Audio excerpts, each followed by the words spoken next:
grab my boots. I don't even take time to tie them. I just put them on my feet. I grab my tool bag and I'm running up to the quarterdeck. I don't know what's going on, right?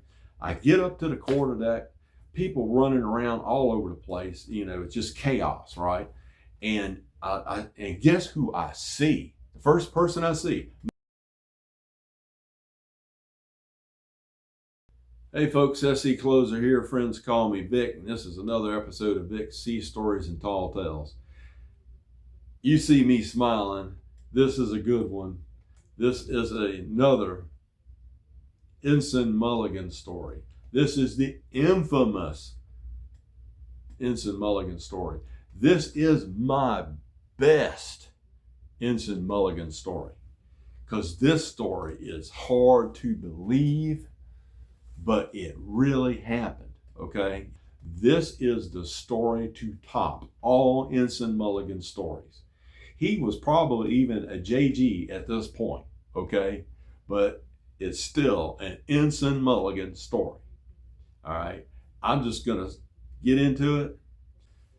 All right, I'm duty electrician on board the ship one night. It is a weeknight in port, San Diego, California. Duty electrician means I'm on call 24/7. Anything breaks on the ship electrical, they wake me, they come find me or whatever, I go fix it. That's my job. Because of that, I'm not standing any other watches because I got to be on call to fix anything that breaks.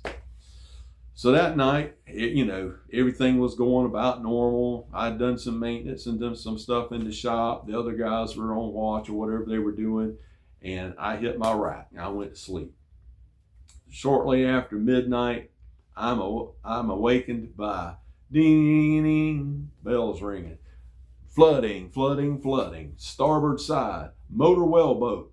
Away to flying squad. Duty electrician, report to the quarterdeck. And I jump up. I'm like, oh my God, what in the world's going on? They call them flooding. It said something about the motor well boat, So I jump up. I throw on my coveralls. I grab my boots. I don't even take time to tie them. I just put them on my feet. I grab my tool bag and I'm running up to the quarterdeck. I don't know what's going on, right? I get up to the quarterdeck, people running around all over the place. It's just chaos, right?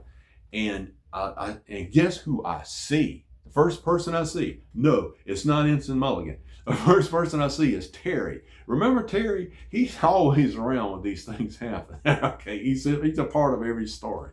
He has nothing to do with it. He's always there. So I run up to Terry. I say, Terry, what's going on? He goes, Ensign Mulligan sank the motor well boat. I'm like, you were kidding me. And I looked, and there's Ensign Mulligan standing behind him over there, kind of overseeing everything. He's beat red, and he turned, he goes, I did not sink the motor well boat. So I knew right then, Ensign Mulligan sank the motor well boat, okay? So I run over to the brow, and I look down there, and I'm looking around, and I was like, what's the, all the other boats are over here, but the motor well boat is tied over here, and they're trying to raise it. The only thing keeping it from the bottom of San Diego Harbor is the fact it's still tied to the little line that went across from the ship to the pier. And it was tied off on that, right? That's the only thing keeping it from going all the way to the bottom. And they're trying to raise it, right? So I run down the brow, and I'm down there on the pier and everything. And there's, they're doing all kind of different things, trying to get it up and all. Well, they get it up and it's floating, and they're out in there pumping the water out. So at that point, they call for me. Said, duty electrician, you get in here and get these batteries out. So I go down there and I'm wading in the water, in the middle of the night. It's dark. Some people trying to hold battle lanterns for me so I can see what I'm doing. And I disconnect these batteries, and I got some people helping me. We get the batteries out and we get them up on the pier. And then, I got some help, and we carried them back on the ship, and we went and sat them over there by my shop and everything. By this time, they're, trying to they got the boat pretty much raised back up. They're getting it pretty much pumped out. Things are calming down and everything. It's just, it was just chaos for a while. So I walked back over there to the quarterdeck. Now, I don't even know what time it is now. It's probably like an hour later or something. And I see Terry, and I said, Terry, and there's still a lot going on, And I said, Terry, man, what happened? What happened? And Terry told me the story. And that will be in part 2. It's a cliffhanger.